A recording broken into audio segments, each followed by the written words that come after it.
حضرت عبداللہ ابن سلام رضی اللہ تعالیٰ عنہ فرماتے ہیں کہ میں یہودیوں کا بہت بڑا عالم تھا۔ ملنگ شلنگ بندے مطمئن کرنے آسان ہوتے ہیں، عالم فاضل پڑھے لکھے بندے کو کسی بندے کا مطمئن کرنا، متاثر کرنا بڑا مشکل ہوتا ہے۔ آپ فرماتے ہیں میں نبی کریم علیہ السلام کی بارگاہ میں پہلے دن گیا میں بحث کے ارادے سے، مناظرے کے ارادے سے، چونکہ یہودیوں کا عالم تھا۔ حضور اونٹنی پر تشریف فرما تھے۔ او یارو، محنت کر کے جو میک اپ کر کے چہرہ بنایا جاتا ہے اس کے اندر حسن تو کئی دفعہ ہوتا ہے پر جاذبیت نہیں ہوتی۔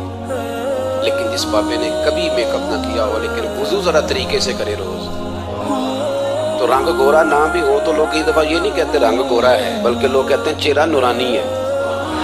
اب میں اس پر میں کچھ کلام کر سکتا ہوں کہ گورے اور نورانی چہرے میں بھی فرق ہوتا ہے۔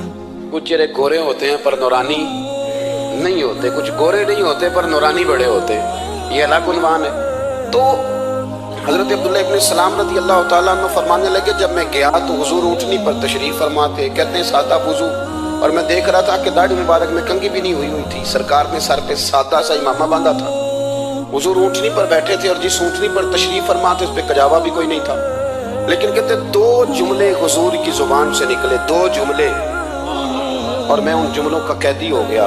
میرے محبوب نے فرمایا جو چاہتا ہے کہ اس کی عمر بھی زیادہ ہو، رزق میں بھی برکت ہو، آپ بھی چاہتے ہیں نا عمر بھی زیادہ ہو، رزق میں بھی برکت ہو، تو حضور فرمانے لگے اس کے لیے کرنے کا کام یہ ہے کہ اگر وہ چاہتا ہے عمر زیادہ ہو، رزق میں برکت ہو، تو اپنے رشتہ داروں کے ساتھ اچھا سلوک کرے۔ یہ حدیث اگرچہ اپنے انہی الفاظ کے ساتھ مشکات میں موجود ہے، لیکن وہاں حضرت عبداللہ ابن سلام رضی اللہ تعالیٰ عنہ کہتے ہیں کہ وہ کیا مٹھاس تھی لفظوں میں، جملے تھوڑے تھے، بات میں گہرائی بہت زیادہ تھی۔ میں آیا تھا بحث کرنے پر میں آگے بڑھا، حضور کا دست مبارک تھاما اور میں نے عرض کی یا رسول اللہ مجھے کلمہ پڑھا دے، میں مسلمان ہونا چاہتا ہوں۔ ہمارے ہاں لوگ سمجھتے ہیں کہ بہت زیادہ فلسفہ بیان کرنے والا شاید کوئی بڑا پڑھا لکھا بندہ ہوتا ہے، یہ جی نفسیات کا بڑا ماہر ہے، جی اس نے کئی ماسٹر کیے ہوئے ہیں، ایم فل کی ہے، پی ایچ ڈی کی۔ او خدا کے بندے، نفسیات کا ماہر وہ ہوتا ہے جو سامنے والے کی عقل کے مطابق بات کرنا جانتا ہے۔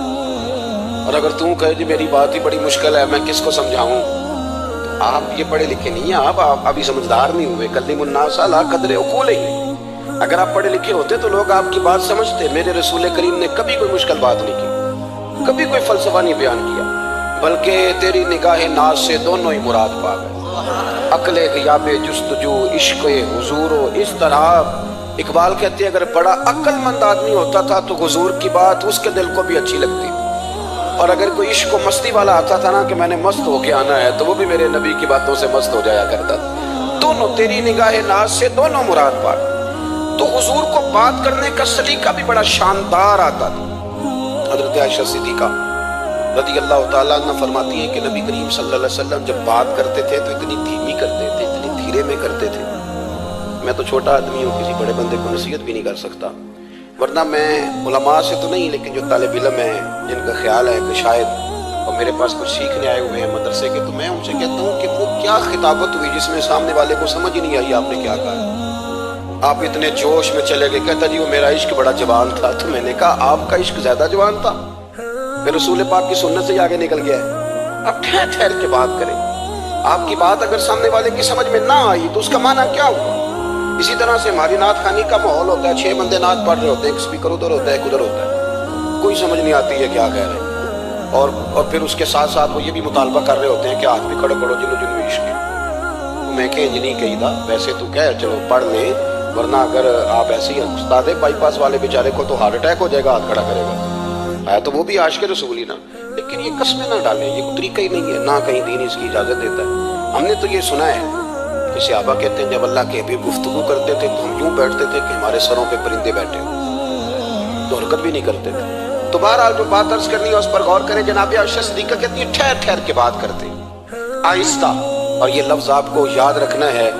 سیدہ عائشہ صدیقہ کہتی ہیں جب حضور گفتگو کرتے تھے نا تو اگر ہم نبی پاک کے الفاظ کو گننا چاہتے تھے تو گن بھی سکتے تھے، گننا چاہتے تو گن بھی۔ ایک تو آپ کی جو سادگی ہوگی وہ اصل ہوگی، ملمہ سازی سے نکلے۔ پہلے ہماری شادیوں پہ دولار دلہن جاتے تھے بیوٹی پارلر، اب سارا خاندان جاتا ہے، اس میں حسن نہیں ہوتا، اس میں بے وقت ہو جاتا ہے آدمی۔ آپ کو جو رب کریم نے بنایا ہے اس سے زیادہ شاندار آپ کو کوئی بنا سکتا ہے؟ الذی خلقک فسواک فعدلک فی ای صورت ما شاء رکبک، اللہ فرماتے ہیں جو میں نے تیرا چہرہ بنایا ہے نا، یہ میری چاہت ہے، میں نے جیسا چاہا ہے تجھے بنایا ہے، تو مجھے تجھے وہ چہرہ پسند کیوں نہیں جو میرے رب نے بنایا ہے؟ یہ چاہت ہے الذی خلقک کا، جس نے تمہیں پیدا کیا، فسواک فعدلک، پھر ہموار کیا، پھر برابر کیا، اور فی ای صورت ما شاء رکبک، پھر جس صورت میں اس نے چاہا تجھے ترکیب کیا۔ تو پہلی بات، اور دوسری بات، گفتگو کریں تو ذرا تھوڑا سا نا موقع دیں کسی اور۔ کچھ لوگ ایسے ہوتے ہیں جن کے پاس آپ بیٹھے تو بس وہی بولیں گے، آپ نہیں بول سکتے، وہی بات ہے۔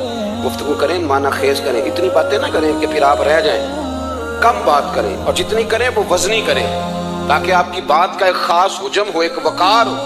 اللہ کے محبوب بات کرتے تو اس بات کے اندر وزن ہوتا، وقار ہوتا۔ ہمارے اصحاب رحمۃ اللہ علیہ ہمیں اکثر حکم دیتے تھے تقریر تھوڑی کرنا، نعت کے 2-3 شعر پڑھنا۔ تو میں نے ایک دن عرض کی حضور کیوں؟ فرمانے لگے اللہ رسول کی بات کو بے وقت نہ کر دینا کہ لوگ سننا نہ چاہیں اور تم جبرن سناؤ۔ فرمایا رنگ اس طرح کا ہونا چاہیے کہ لوگوں میں دلچسپی ابھی ہو اور بات ختم ہو جائے۔ اس کو بے وقت کرتے نا کہ زبردستی آپ تو اچھی گفتگو کریں، معنی خیز سنیں۔ ایک حدیث پاک حضرت ابو بردہ رضی اللہ تعالیٰ، ایک صحابی ہے، البدایہ والنہایہ میں روایت آپ کو ملے گی۔ وہ کہتا ہے میرا اپنی بیوی سے اختلاف ہو گیا۔ بیوی سے جب بندہ راضی ہوتا ہے تو بڑا ہی راضی ہوتا ہے، پھر وہ کہتا ہے کہ جیسی میری ہے ویسی کسی کی بھی نہیں۔ اور جب ہوتا ہے نا ناراض تو پھر وہ منگنی سے کہانی شروع کرتا ہے کہ جب میری منگنی ہوئی تھی تو تیرے چاچے نے مجھے گھوڑا تھا، اور پھر وہ دن جب رکھے تھے اس دن جو کام ہوا تھا اس کا بھی ذکر۔ اب اختلاف جو ہو گیا، اور جب آپ کسی سے ناراض ہوتے ہیں پھر اس کی خامیاں ساری سامنے آ جاتی ہیں۔ پھر وہ کہتا ہے شادی والے دن تیرے ابے نے صحیح سلوک نہیں کیا، یہ مجھے کپڑے دیے تھے جو کو پہننے والے تو نہیں نا، تو میری اماں۔ اب اختلاف ہو گیا۔ اب ہم کیا کرتے ہیں، جو قریب والے لوگ ہوتے ہیں وہ اس پر تھوڑا تیل اور ڈالتے ہیں۔ وہ کہتے ہیں نہیں تینوں تجھے پتہ ہی نہیں، مجھے تین بڑیاں گلاں دا پتہ ہی نہیں، تو تے شادی تو 15 دن بعد سعودی عرب ٹر گیا ساڑھے کو سن کہانیاں، ہم تمہیں بتاتے ہیں تاکہ تباہی اور اترے۔ اس طرح نہ کریں۔ آپ ایک آدھ بات کہہ کے چلے جاتے ہیں، ان بیچاروں نے اکٹھے رہنا ہوتا ہے، ان کی زندگی دوزخ بنی رہتی ہے۔ ان کو قریب کریں۔ اللہ کے رسول تو کسی کا نکاح کرتے تھے تو میاں بیوی کے درمیان محبت کی دعا فرماتے تھے۔ تو وہ صحابی آئے تو اپنی بیوی سے ناراض تھے، تو انہوں نے اب بات شروع کر دی، کہنے لگے یہ بھی کرتی ہے، یہ بھی کرتی ہے، یہ بھی کرتی ہے، یہ بھی غلطی ہے، یہ بھی غلطی ہے، یہ بھی کوتاہی ہے، بڑی باتیں سنائی۔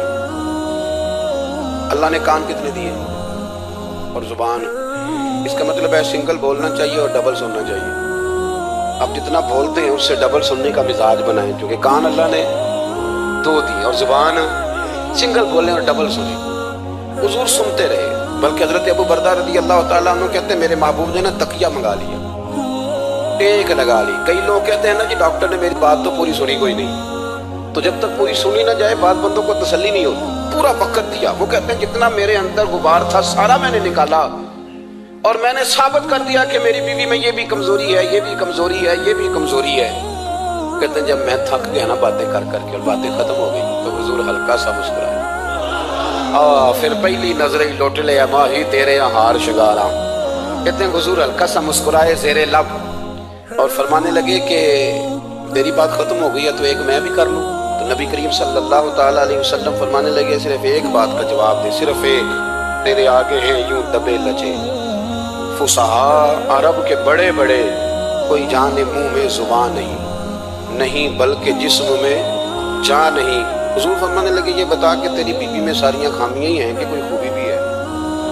کوئی اتنا جواب دے دے، زیادہ لمبی چوڑی بات نہیں، تیری بیوی میں ساریاں خامیاں ہیں۔ اللہ جو بندے بناتا ہے نا، ایسا کوئی بندہ رب کریم نے نہیں بنایا جس کے اندر اللہ نے کوئی خوبی نہ رکھی ہو۔ یہ الگ بات ہے کہ ہماری اپنی اینک پر مٹی پڑی ہوتی ہے اور ہم سامنے والے کا چہرہ صاف کرتے رہتے ہیں، اپنی اینک نہیں صاف کرتے۔ تو حضرت ابو بردہ رضی اللہ تعالیٰ عنہ فرماتے ہیں جب سرکار نے اس شخص سے یہ بات کہی نا کہ کوئی خوبی بھی ہے تیری بیوی میں، تو کہتے ہیں وہ شخص کہتا ہے میری نا بالکل ایک جملے نے سوچ ہی بدل دی ساری۔ یوں سمجھ لے کہ میں اس روڈ پہ چل رہا تھا، میرے نبی پاک نے مجھے اس والے راستے پہ ڈال دیا، بالکل ساری سوچ، یعنی ایک ہی جملہ لیکن ہر چیز بدل دی سرکار نے۔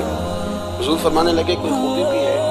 کہتے میں تھوڑی دیر چپ رہا، عرض کی یا رسول اللہ صلی اللہ علیہ وسلم آپ حکم کریں۔ تو حضور فرمانے لگے اپنی بیوی سے کبھی پوچھ نہ رکھو، اگر تمہیں اس کی خامیاں نظر آئیں تو اس بات پر توجہ کرو جو اس کے اندر خوبی ہو۔ کہتے میں نے اٹھ کے عرض کی یا رسول اللہ میری بیوی پردے کی بڑی پابند ہے، میری خوابگاہ میں کوئی دوسرا شخص کبھی پیر بھی نہیں رکھ سکتا، تو فرمایا جا پھر گھر جا کے بسا، جو سب سے اعلیٰ خوبی تھی وہ تو اللہ نے تیری بیوی کو عطا کی ہوئی ہے، گھر بسا۔ تو ایک تو سرکار کی ظاہری جو اللہ نے آپ کو حسن و جمال دیا تھا وہ بے مثل تھا، گفتگو کا جو ڈھب اور سلیقہ دیا تھا وہ بے مثل اور بے مثال تھا، اور پھر جو حضور کی ادائیں تھی نا، کانا خلقہ القرآن، حضرت عائشہ صدیقہ کہتی ہیں میرے محبوب کے اخلاق دیکھنے ہو تو قرآن پڑھو، جن اخلاق کا قرآن درس دیتا ہے وہ عملی طور پر سارے مدینے والے محبوب میں پائے جاتے تھے۔ جو سب سے بہترین عادت تھی نا، بہترین ترین عادت، وہ اللہ نے میرے رسول کریم کو عطا فرمائی۔ ہمارا نا اب ایک مزاج بن گیا ہے، ہمارے پاس لوگ بڑے فخر سے بتاتے ہیں کہ یہ مسواک سنت ہے، اب تو سائنس بھی مان لیجیے کہ مسواک کریں گے تو آپ کے وجود کے اندر جو منہ میں فالتو مادے ہوں گے جراثیم وہ مر جائیں گے، اب سائنس بھی مان گئی ہے۔ مجھے کبھی کبھی اس لفظ سے بڑی تکلیف ہوتی ہے، میں کہتا ہوں کہ سائنس اگر نہ مانے تو ہمیں کوئی اس پہ فرق پڑتا ہے؟ نہ مانے سائنس، ہمیں کیا لینا دینا سائنس سے؟ سائنس تو کبھی کچھ کہتی ہے پھر کبھی کچھ اور کہنے لگ جاتی ہے، سائنس کا کیا ہے؟ سائنس کو منوانا ہماری ڈیوٹی۔ اس طرح کا دین نہ بناؤ کہ معاذ اللہ دین کو سائنس کا غلام کر دو۔ سائنس کل بھی رسول اللہ کی غلام تھی، آج بھی میرے نبی پاک کی غلام۔ تو حضور کی جتنی ادائیں ہیں، جتنی، ایک کدو شریف ہے، حضور نے کدو استعمال فرمایا ہے۔ آپ چلے جائیں کسی بھی جگہ پہ، جس بندے کو بہت زیادہ بلڈ پریشر کا مسئلہ ہونا تو آپ اس کو ڈاکٹر کہتے ہیں کہ کدو ملے تو اس کو استعمال کرو۔ تیزابیت حد درجے اختیار کر جائے اور اندر کا نظام سارا درم برم ہو جائے تو اس کو کدو استعمال کراؤ، اور آپ اس کی خاصیت دیکھ لیں۔ تمام سبزیوں میں سے تحقیق بھی سب سے زیادہ اسی پہ ہوتی ہے۔ میرے رسول پاک کا ایک طریقہ ہے مبارکہ، اور صحابہ کے اگرچہ سید الطعام گوشت ہے، کھانوں کا سردار اسے کہا گیا، لیکن حضرت انس بن مالک رضی اللہ تعالیٰ عنہ فرماتے ہیں کہ درزی نے نبی پاک کی دعوت پکائی تھی، وہ درزی تھا، کپڑے سیتا تھا۔ آپ فرماتے ہیں کہ میں حضور کے ساتھ اس دردی کے گھر گیا تو گوشت اور کدو پکا ہوا تھا۔ فرماتے ہیں اگرچہ سردار گوشت ہی ہے پر نبی کریم نے نا گوشت کے ٹکڑے ہٹا کے نا تو اندر سے کدو نکال کے کھایا۔ حضرت انس بن مالک کہتے ہیں مجھے کدو پسند نہیں تو میں نے کبھی نہیں کھایا تھا، گھر میں ہوتا تو میں جھگڑا کرتا، پر آج حضور کی رغبت دیکھی نا تو کل نہیں پسند تھا پر ابھی مجھے کدو بڑا پسند ہو گیا، مجھے کدو شریف سے پیار ہو گیا۔ جو اعلیٰ ترین چیزیں تھیں وہ نبی پاک نے استعمال فرمائی، اعلیٰ ترین۔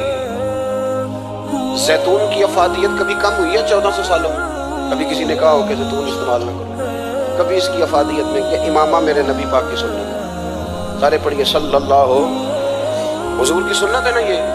کبھی کوئی بندہ ایسا آپ کو ملا ہو کہ اس نے امامہ باندھا ہو تو کسی نے کہا ہو رہن دے یار تینوں سونا نہیں لگتا؟ بندے سارے سونے سے نہیں نہ ہوتے، میری بات کی سمجھ آ رہی ہے؟ لیکن امامہ کبھی کوئی آپ کو ملے گا ہی نہیں کہ اس بندے کے مزاج کے ساتھ یہ فٹ یا اس کے چہرے کے ساتھ یہ فٹ۔ اینک آپ لے لیں بازار سے، چھوٹی بھی ملتی ہے بڑی بھی ملتی ہے، کچھ لوگوں کے چہرے پہ کچھ چیزیں نہیں سیٹ ہوتی، فٹ نہیں ہوتی، لیکن یہ سرکار کی چونکہ سنت ہے اور اس کا اعزاز یہ ہے کہ نبی پاک نے فرمایا جمعے والے دن امامہ باندھ کے آیا کرو، جمعے والے دن امامہ باندھ کے آیا کرو۔ جو لوگ جمعے والے دن امامہ باندھ کے آتے ہیں اللہ کے فرشتے ان پر درود بھیجتے ہیں، لیکن امامہ شریف ہونا چاہیے، اپنی مرضی کا رومال نہ باندھ لیں، کم از کم 3.5 کا، ٹوپی کے اوپر باندھا گیا ہو، اپنی مرضی کا طریقہ نہیں اختیار کریں، وہ جو شریعت نے حدود بیان کی ہیں اس کے مطابق چلیں۔ میری بات کی سمجھ آ رہی ہے؟ تو جو بات میں نے چھیڑی ہے وہ یہ ہے کہ اللہ کے محبوب رب کریم کی دلیل ہے۔ جتنا کائنات کے اندر حسن کوئی بندہ تلاش کرنا چاہے گا وہ مجبور ہو جائے گا اور اسے دروازہ رسول پہ جانا ہی پڑے گا، اسے نبی پاک کے دروازے پر اسے جانا پڑے۔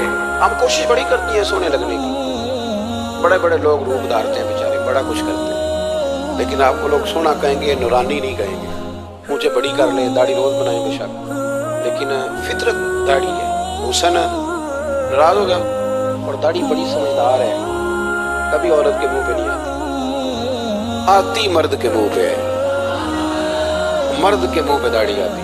چلے میں کوئی بات نہیں کرتا ورنہ میں تو حنفی ہوں، میرے امام صاحب اس بندے کی گواہی قبول نہیں کرتے جس نے داڑھی کر لی، وہ کہتے اس کی شہادت کچہری میں قابل قبول نہیں ہے، وہ تو قبول نہیں کرتے اس کی شہادت کو بھی۔ اب چلیں عوام سے ڈرتے ڈرتے کئی دفعہ کچھ باتیں نہیں بتائی جاتی پر باتیں ہیں تو صحیح نا۔ ایک بندے نے داڑھی مڈائی تھی تو جناب عمر نے مدینے سے بھی نکال دیا تھا۔ انسانوں کانے کوئی کہہ گیا کہ چنگی طرح نیک ہوے گا دان رکھی تے روٹی ادن کھائی ہاں جدن چنگی طرح نیک ہو جائے گا، اس سے پہلے کیوں کھاتے ہو؟ ایک قسم اٹھاؤ کہ پیسے اس دن پکڑنے ہاتھ میں جس دن چنگی طرح نیک ہونا. کچھ لوگ کہتے ہیں میں اندر سے ٹھیک نہیں. تو اندر سے ٹھیک ہونا تیری ڈیوٹی نہیں, ظاہر ٹھیک کرنا تیری ڈیوٹی ہے. باطن تو رب کریم اپنی رحمت سے درست فرمایا کرتا ہے. تو جو تیرے ذمہ لگایا اللہ نے وہ تو کرنا. جو تیرے اللہ نے ظاہری صورت سے ہوتا کیا ہے, سنو کیا ہوتا ہے.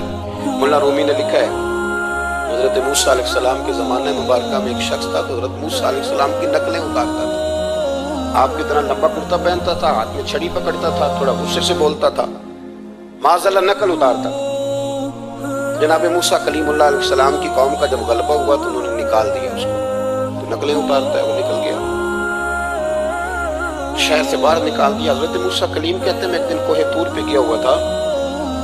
رب کریم نے مجھ سے فرمایا کہ فلاں جگہ فلاں درخت کے نیچے میرا ایک دوست انتقال کر گیا ہے, اسے اٹھائیے, غسل دیجیے, کفن دیجیے, جو اس دور کا طریقہ تھا تدفین کر دیں. حضرت کلیم علیہ السلام فرماتے ہیں میں اپنے حواریوں سمیت پہنچا. جب بندے کا چہرہ دیکھا تو حیران ہو گئے, یہ تو نقلیں اتارنے والا ہے, تو نقلیں اتارنے والا ہے. پر اللہ کے نبی رب کریم کے حکم کے آگے لا تو اللہ نہیں کرتے. یہ نہیں کہتے کہ میری عقل میں نہیں آ. اٹھایا, غسل دیا, کفن دیا, تدفین کر دی اس کو. جب دفن ہو گیا حضرت موسیٰ علیہ السلام کوہ طور پہ حاضر خدمت ہوئے اور بارگاہ عالی مرتبت میں اس کرنے کے مالک تو بے نیاز ہے, چارہ سوال تو نہیں, پر اپنی تسلی کے لیے مالک یہ فرمائیے کہ وہ تو نقلیں اتارتا تھا. رب کریم نے فرمایا موسیٰ بات یہی ہے, پر میں نے اسے مرتے وقت ایمان نصیب کر دیا. وہ آپ کا کلمہ پڑھ کے دنیا سے گیا اور توبہ کر کے گیا. تو مالک اتنی کرم نوازی کیوں ہوئی؟ تو رب کریم نے فرمایا موسیٰ جب وہ تیری طرح بن سور کے نکلتا تھا نا, تیری ادائیں اپناتا تھا تو مجھے پیارا ہی بڑا لگتا تھا, پیارا لگتا تھا. یارو دیکھو نا ترمذی شریف میں حدیث ہے, میرے رسول پاک علیہ السلام نے فرمایا میرا امتی جب سفید داڑھی لے کے قبر میں جائے گا نا, داڑھی اور وہ بھی سفید, تو رب فرشتوں سے فرمائے گا اسے عذاب نہ دینا, یہ میرے محبوب کی سنت سفید داڑھی لے کے آگے, مجھے شرم آتی ہے اسے عذاب دیتے. آپ بات کو سمجھے کہ یہ حضور کی سنت کا اعزاز جو اللہ کی بارگاہ میں, رب کے حضور جو سنت کا اعزاز اس لیے کہ کائنات میں سب سے اعلیٰ ترین جو کام تھا وہ کیا ہی میرے مصطفیٰ کریم نے. اعلیٰ ترین عمل نبی پاک کا, اعلیٰ ترین, اور طریقہ مبارکہ میں حسن اور جاذبیت. اور آپ اندازہ کر لیں ہم لوگ پٹری سے اتر جاتے ہیں, مرضی کرتے ہیں, ہمارا مزاج ہے اتنا مرضی کو کہے کہ الکوہل والی خوشبو استعمال نہ کرے, اور ہم کوئی نہ کوئی دلیل نکال کے لے ہی آتے ہیں. لیکن خوشبو اس دور میں بھی اتنی بکتی ہے جس کی آتی ہے, اور لوگ اپنی اپنی ضرورت کے لیے اس کو استعمال ہے.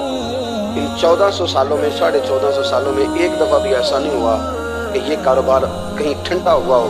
حرم شریف اللہ آپ کو لے جائے تو مسجد نبی میں سونے کی دکان کے ساتھ خوشبو والی دکان ہوتی ہے. یعنی اتنا مہنگا کاروبار ہے کہ جتنا کرایہ سونے کی دکان والا دے رہا ہے اتنا ہی خوشبو کی دکان والا دے رہا ہے. اتنا مہنگا یہ کاروبار ہے. ایک دن بھی اس کام کی اہمیت کم نہیں ہوئی. اور رسول کریم نے کیا فرمایا؟ صحابہ کہتے ہیں 3 چیزوں سے کبھی منع نہیں کرتے تھے. وہ تکیہ دیتا تھا تو قبول کرتے تھے. کوئی بندہ اگر حضور کو دودھ پیش کرتا تھا تو نبی پاک قبول کرتے تھے, اور اگر کوئی شخص حضور کو خوشبو دیتا نا تو حضور جلدی قبول فرماتے تھے. یہ مزاج تھا. تو جو اعلیٰ ترین چیزیں تھیں ان کو میرے رسول کریم صلی اللہ علیہ وسلم نے کیا, ہمیں کر کے دکھایا. ہمارا ظاہری حلیہ آج بھی اہل عرب لمبا کرتا پہنتے ہیں. آپ لمبا کرتا پہن لیں, حیا کے زیادہ قریب ہے. کھلا لباس حضور پسند کرتے تھے, یہ شرم و حیا کے زیادہ قریب ہے. اس کے اندر انسان کا پردہ زیادہ ہے. وہ ساری اعلیٰ قسم کی صفات جن سے ایک آدمی متصف ہو سکتا ہے اور اپنے آپ کو سجا سکتا ہے, اپنے معاملات کو ٹھیک کر سکتا ہے, وہ ساری رسول پاک نے ہمیں عطا فرمائی. ایک حضور کا طریقہ مبارکہ تھا کہ سامنے والے جتنے لوگ حضور کے دائیں بائیں رہتے تھے ان کا خیال کرتے تھے. ہم تو خیال رکھواتے ہیں نا اپنا کہ سارے مل کے میری عزت نہیں کرتا, تو میری. تو میں کہتا ہوں کہ یہ تو یہاں اپنی عزت کی بھیک مانگی ہے یا اپنے لڑائی کر کے عزت لی ہے. ایسا نہ کریں. آپ عزت دینی شروع کر دیں, اللہ آپ کو سکون عطا کر دے. آپ احساس کریں دوسروں کا. حضور نہ شدت کے ساتھ, یہ اعلیٰ سنت ہے میرے نبی پاک صلی اللہ ہو, سارے بڑی دروشی صلی اللہ ہو, یہ اعلیٰ سنت ہے. آپ دیکھیں نا بخاری مسلم میں موجود ہے. حضور فرماتے ہیں میرا دل چاہتا ہے میں لمبی نماز پڑھاؤں, لمبی نماز پڑھاؤں, دل میرا چاہتا ہے. لیکن فرمایا جب میں دیکھتا ہوں نا کہ پیچھے بچے بھی کھڑے ہیں, بوڑھے بھی کھڑے ہیں, بیمار بھی کھڑے ہیں, تو گویا حضور فرمانے لگے میں بندوں کا احساس کر کے رب کی نماز چھوٹی کر دیتا. میں مختصر پڑھاتا ہوں. اور مسند امام احمد بن حنبل میں حدیث کے لفظ ہیں کہ اگر کوئی نبی پاک کے انتظار کر رہا ہوتا تھا تو نماز مختصر پڑھتے تھے اور اس کو فارغ کر کے بھی لمبی نماز پڑھتے. ایسا نہیں کہ اب آئے ہیں 4-5 لوگ تو ان کو پتہ چل جائے کہ حضرت جی بڑی تگڑی نماز پڑھتے ہیں, بڑے صوفی صافی آدمی, یہ نہیں. بلکہ مسند امام احمد بن حنبل میں تو وہ خوبصورت حدیث موجود ہے. سیدنا بلال حبشی رضی اللہ تعالیٰ عنہ فرماتے ہیں کہ میں نے عصر کی نماز کے لیے اقامت پڑھ دی تھی. حضور مصلی امامت پر تشریف لے گئے. ایک یہودی کا غلام آیا اور اس نے آ کے عرض کی, یا رسول اللہ میں بڑی مشکل میں ہوں, اگر آپ چلیں تو میرا مسئلہ حل ہو سکتا ہے, میرا مسئلہ حل ہو جائے گا. تو حضور کے احساس کی شدت کا یہ حال تھا کہ نبی کریم نے نمازیوں سے فرمایا تم بیٹھ جاؤ, میں پہلے اس کا کام کر کے آتا ہوں. خدا کے بندے تو ہیں ہزاروں, بنوں میں پھرتے ہیں مارے مارے, میں اس کا بندہ بنوں گا جس کو خدا کے بندوں سے پیار. احساس کی شدت یہ حضور کی سنت ہے, اور بہت زیادہ خیال رکھنا دوسرے کا, یہ میرے نبی پاک کا طریقہ ہے. دوسروں کو سوچنا, دوسروں کے لیے بات کرنا, دوسروں کے لیے دعائیں کرنا, ان کے احساسات کا خیال رکھنا. سیدہ طیبہ طاہرہ حضرت عائشہ صدیقہ رضی اللہ تعالیٰ عنہ فرماتے ہیں, ایک دن سرکار مجھ سے فرمانے لگے, عائشہ جب تم مجھ سے ناراض ہوتی ہو تب بھی مجھے پتہ چل جاتا ہے, جب راضی ہوتی ہو تب بھی پتہ چل جاتا ہے. یہ ہمارا یہ مزاج نہیں ہوتا گھر کے اندر بھی. گھر کے اندر بھی نواب صاحب ہی ہوتے ہیں, یعنی گھر جا کے کہانیاں سناتے ہیں, کہتے ہیں تم پتہ میں کٹاؤ کھاؤ کمائی کیٹی مشکل ہے, پیچھے پیچھے ہٹ جاؤ سارے, میں فتح کر کے آؤں, ابھی گیٹ ٹو سر کر کے آیا ہوں. ایک بچہ پانی لے کھڑا ہو جائے, دوسرا دودھ کا گلاس لائے, بیگم صاحبہ فٹافٹ آئیے, ایسے نہیں کرے. میرے رسول پاک علیہ السلام کی پیاری زوجہ کہتی حضور کھا رہا ہے, کھانا مانگا. میں نے اس کی حضور میرے سر میں درد ہے, پڑھو نا ابن اسحاق کو. محبوب فرمانے لگے, لا میں تجھے آٹا کون دیتا ہوں, تو مجھے روٹی پکا دے. یہ بھی سنت ہے نبی پاک, ہوں چپ کر گئے ہو, یہ بھی حضور کی سنت ہے, یہ بھی سرکار کا طریقہ ہے. کبھی کبھی گھر میں جھاڑو دینا یہ بھی نبی پاک کا, حضور کام میں ہاتھ بٹاتے تھے نا ازواج کا, یہ والی سنت کس دن ادا کر دوں. ایک دن میں نے جمعے میں یہ بات کی, پھر بچہ مجھے کہنے لگا حضرت صاحب یہ سنت ادا سے کر لئیے, پھر ساڑھے ابے بھی نہیں سمجھاؤ گا. ہنسنا نہیں تھی مسجد میں. کہنے لگے وہ بیگم صاحبہ ایک دن بیمار تھی اور سخت بیمار تھی, تو میں نے چائے کا کپ بنا دیا, حالانکہ بیچاری مجھے روز بنا کے دیتی, تو میں نے بنا دیا تو ابا جی کہتے پتر اور آئے دیا آتا نہ خراب کر لیں. اب آپ تو سنت کچھ اور بیان کر رہے ہیں, میں کہ تسی شروع کرو نا تاکہ تواڈے بچے نہ یہ سوال کرن کہ راج تسی کر رہے ہو. تو اس میں بھی کوئی حکمت ہوگی. بزرگ اگر کو بات کرتے ہیں تو وہ بھی کوئی اتنی بری نہیں ہوتی, اس کے اندر بھی کوئی نہ کوئی حکمت ہوتی ہے. لیکن اپنے گھروں کے ماحول میں خوبصورتی لائیں, یہ سٹیٹس نہیں اہل اسلام کا. بات سمیٹنے کی طرف آ رہا ہوں. حضرت عائشہ صدیقہ رضی اللہ تعالیٰ عنہ فرماتی ہیں, حضور فرمانے لگے کہ جب تم راضی ہوتی ہو تب بھی مجھے پتہ چل جاتا ہے, جب ناراض ہوتی ہو تب بھی. میں نے کہا یا رسول اللہ صلی اللہ علیہ وسلم وہ کس طرح, آنکھیں میں نے کھول لی, حضور کس طرح. تو دیکھو نبی پاک سامنے والے کے جملوں کا بھی احساس کرتے, خیال کرتے کہ سامنے والا کہاں سے بات کر رہا ہے. اللہ کے محبوب فرمانے لگے, تمہیں اگر کبھی قسم کھانی ہو نا, تمہارا مزاج ہے قسم کھانی پڑے اور تم مجھ سے ناراض ہو تو پھر تم کہتی ہو مجھے ابراہیم کے رب کی قسم, اور جب تم راضی ہو اور قسم کھانی پڑے تو کہتی ہو مجھے محمد مصطفیٰ کے رب کی قسم. تو جناب عائشہ کہتی ہیں میں زبان سے ہنس رہی تھی اور آنکھیں میری آنسو برسا رہی. میں نے کہا محبوبہ اتنا خیال کرتے, یہاں تک آپ کو احساس, یہاں تک پتہ ہوتا ہے, یہاں تک میرے رسول کریم علیہ السلام لوگوں کا احساس کرتے, خیال کرتے, شوق پیدا کرتے, وارفتگی ہوتی. کئی دفعہ حضور فرض نماز پڑھ کے گھر چلے جاتے, تھوڑی دیر کے بعد آتے مسجد میں نماز پڑھتے. کئی دفعہ قاضی اعجاز مالکی رحمۃ اللہ علیہ اس کو لکھنے کے بعد اس کی شرح میں فرماتے ہیں, اصل بات یہ تھی کہ حضور جب تک مسجد میں رہتے تھے صحابہ ادباً بیٹھے رہتے تھے, تو حضور فرماتے ہیں میں جاؤں گا نہیں تو یہ بھی نہیں جائیں گے. تو سرکار گھر تشریف لے جاتے تاکہ لوگ اپنے اپنے کام میں لگیں, اور پھر حضور واپس آ جاتے. ایک تو اپنی ظاہری وضاحت میں سادگی لائیں.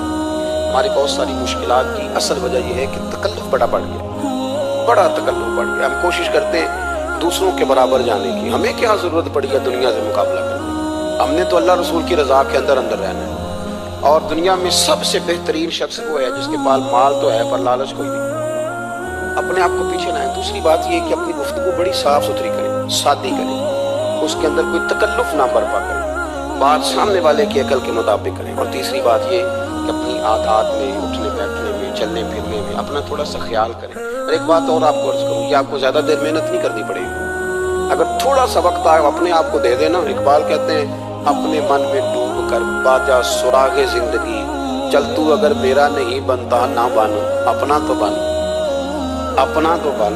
تھوڑا ہی اپنے اوپر بھی تو محنت کر لے کہ ساری زندگی دوسروں کی اصلاح کرتے رہنا۔ دوست کوشش کریں اپنی عادات پہ 2 4 5 ہفتے کے لیے محنت کریں تاکہ عادتیں سنور جائیں، تاکہ طبیعتیں بدل جائیں۔ ایک حدیث پڑھتا ہوں اور اپنی بات کو سمیٹتا ہوں۔ میرے رسول کریم صلی اللہ تعالی علیہ وآلہ وسلم نے فرمایا کہ اگر اللہ اخلاق کو چہرہ دیتا نا، یہ جو عادات ہوتی ہیں، اور عادات سے مراد صرف میٹھا بولنا نہیں بلکہ لالچ نہ کرنا بھی خلق ہے، تھوڑے پہ راضی رہنا بھی خلق ہے، سچ بولنا بھی خلق ہے، غیبت سے بچنا بھی اصل اخلاق یہ ہے۔ میٹھا تو کئی دفعہ لوگ اپنے مطلب کے لیے بھی بول لیتے ہیں، وقتی طور پر کام نکالنے کے لیے بھی بولتے ہیں۔ تو حضور نے فرمایا کہ اگر خلق کو اللہ تبارک و تعالیٰ چہرہ عطا کرتا تو کائنات میں سب سے بہترین چہرہ حسن اخلاق کا ہوتا، سب سے اچھا اور خوبصورت۔ اور فرمایا اگر بدخلقی کو اللہ چہرہ دیتا تو بدصورت ترین چہرہ اس کا ہوتا۔ اس کا کیا معنی ہوا کہ اگر ہمارا کردار اچھا ہے، سوچ اچھی ہے، لوگوں کے بارے میں نظریہ اچھا ہے، احساس ہے، تو پھر ہمارے اندر دنیا کا سب سے خوبصورت انسان بنے۔ لیکن اگر ہمیں اپنی ذات کے علاوہ شے نظر ہی کوئی نہیں آتی، ہم خود غرض ہیں، جھوٹ بولتے ہیں، غیبت کرتے ہیں، بد نگاہی کرتے ہیں، لوگوں کے بارے میں بدگمانی کرتے ہیں، کسی کو حقیر سمجھتے ہیں، ذات پات کے جنگل میں الٹے ہوئے، تو پھر ہمارے اندر ایک بدصورت ترین شخص بیٹھا ہے۔ جتنی مرضی کنگھی کریں، جتنا مرضی آپ اپنے آپ کو سنواریں، اندر کی بدصورتیاں جا سکتی نہیں۔ تو کوشش فرمائیں کہ اللہ ہمیں اخلاق کا اعلیٰ جو ہے وہ وزن عطا کرے، اعلیٰ شعور عطا کرے۔ اللہ تعالیٰ میری اور آپ کی حاضری کو مستجاب فرمائے۔ آخر